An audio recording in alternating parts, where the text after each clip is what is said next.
Hello friends. Now I'll talk in this session, I'll talk about search. So the way internet has grown to a larger extent now, we are aware of only one search engine, that's Google. Whatever we need, we simply type and find the output. So, and that's the beauty of Google, that it gives us whatever we want. Sometimes we find that it's confusing. Like I have written this and I was willing to get the output that, but it didn't return. So I kept on writing, kept on writing. So then I want to just share few tips which will be handy in future for you to search on the Google. One, suppose you want a phrase to be searched. Suppose you want to search a complete phrase that say a place in Singapore, suppose. So for that you use double quote, enter complete phrase, close your double quote and then press enter. It will search all the phrase simultaneously wherever it is found. Otherwise, in a simple algorithm, what does Google do?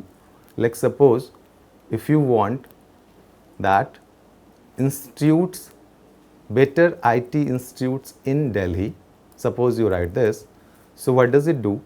It search better, then it search institutes, maybe after that it search Delhi. So it will bring something which you may not be looking for.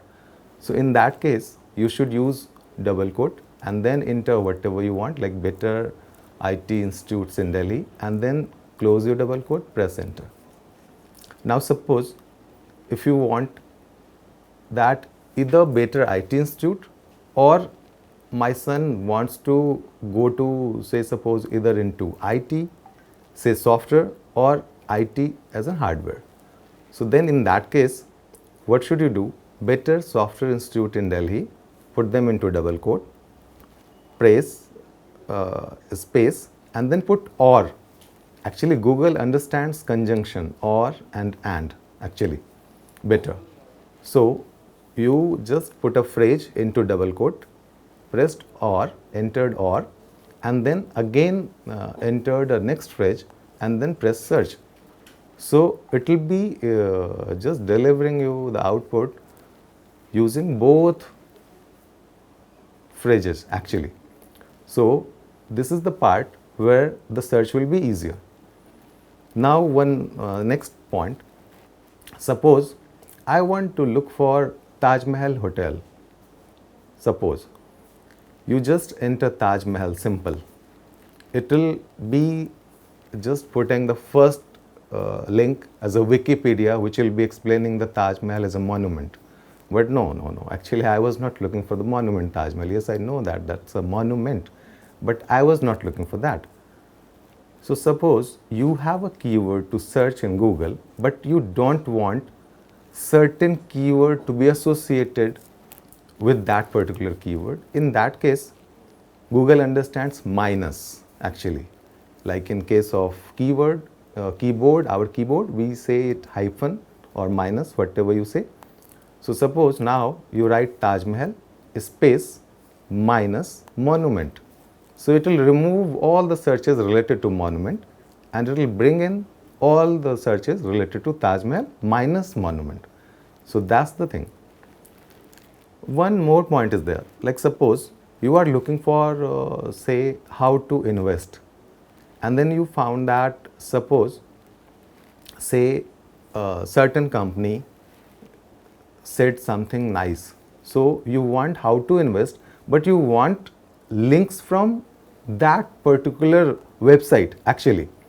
So in that case, whatever your keyword is, you press your keyword like how to invest and then put a space, put SITE, site, and then press colon, double quote, and then put the site name. It will actually look for all the contents from that site only. Now suppose, next point is that you want that this is my site. is there any other site which has linked to my site? Is there any site which is referring to my site wherein my site is being referred to? In that case, you simply put LINK link colon, that's double quote colon, and then put your site name or whichever site name you want to. So it will produce the result of all the sites which are linked to your site actually. So these are the some search patterns Google follows. Google understands calculation as well. You simply write down 2 multiply 5, it will give you an output, simple mathematical calculation. Even it gives you output of complex mathematical calculation as well, be it trigo, be it algebra. It will resolve all those solutions. It can solve all those solutions for you actually. Again, simple phrases it understands, like if you say time now in Auckland, or simply write down Auckland time. So it will give you that time, whatever your time zone is. So currently what is the time based on your time zone, that will tell you. So that's the beauty of this Google. Similarly, we need to understand what should be written. Like suppose I want to write, I want to look for some Chinese restaurants maybe near to my place. So I want that please suggest good Chinese restaurants near say Sarva Priya Bihari or Sarvodaya Enclave, suppose. So instead of writing a long story, Google loves to listen to phrases, meaningful phrases. So if you say Chinese restaurants near me, simply, it understands where are you. So it will locate and it will just simply list all those restaurants near you. So these are some techniques using which you can use Google effectively. Thank you.